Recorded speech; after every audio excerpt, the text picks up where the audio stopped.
So in the first video in the series, I'd like to talk about Anaplan being a business asset or an IT asset. But before we get there, let's talk about the exposition.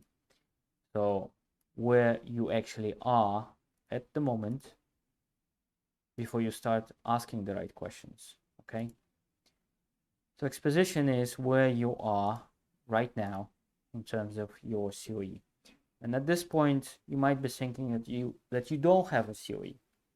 And I would propose to put ahead of thinking that you actually have one already. It's just that the functions of a CoE are being executed and operated and managed by your Anaplan business partner or some other third-party service, and you have very little control over this.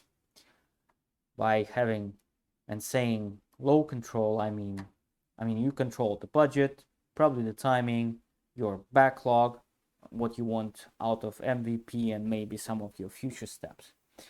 So that's the low control you have over this, but the functions, they are actually being executed. You just are not thinking about them at the moment. So we have that the external team, the size of your CoE, which you don't think you have one, but you do. Very often it's small. Somebody on your side, a sponsor, maybe some analysts and SMEs or business users. The CoE is actually risky to your organization because nobody is 100% certain of the success, right? Because they don't know how great Anaplan is. We know, but the management very often don't believe from the start. Okay, and very often it's high budget because of course you have to have somebody external working some of the things for you out. So that's a general situation where you find yourself in when you start thinking about the CoE. Okay, what are the other things related to the context? Maybe you already have a first project underway or it's done and it's a great success. Okay, and then you have next project coming up in the pipeline. Maybe it's already work in progress, and that's where you're already starting to have some of the conflicts.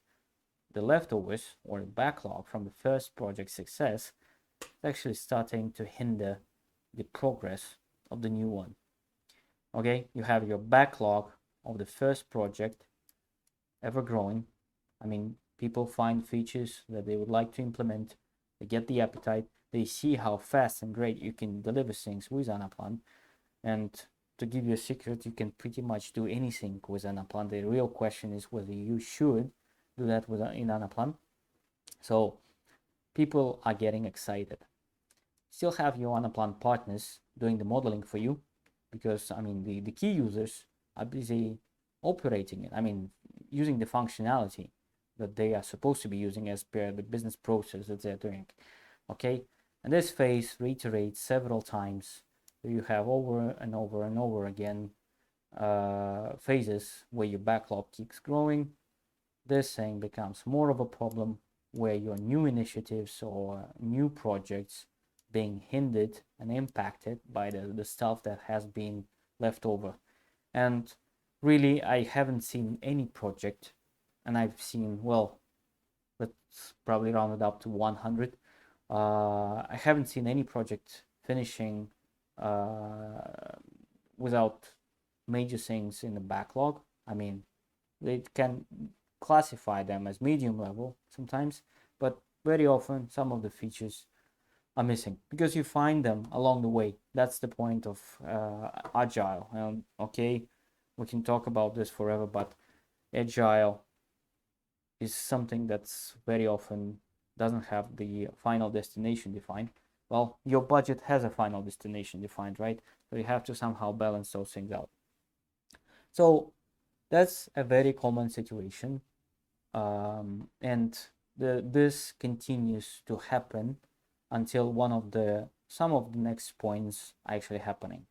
All right, the old backlog for the first project of yours, actually it's that much time of your partner or third party that you cannot carry on with the new projects at the pace that you would like. So that's one of the things that might happen before you start thinking, okay, we gotta do something about it.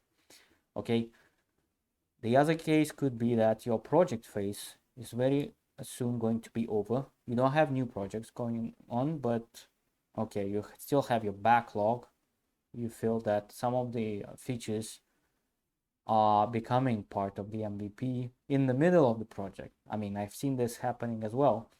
And the partner could be out, I don't know, say a month or two from now, and you start running around like, what are we going to do with this? So that's another thing that could happen. Okay, or I mean, the situation above, that's fine, and maybe your Anaplan partner or third party can bring in and throw in a few new resources and help you keep up with the pace. But some of the guys from the finance department or your managers above you start asking questions about the budget. I mean, might grow, might be at the level where you have expected it to be, but any company starts thinking about the costs with the every budget cycle. You have a project with a spillover into the next year. Okay, there will be different discussions. Okay, is this feasible? Is this fine that you keep going on like this?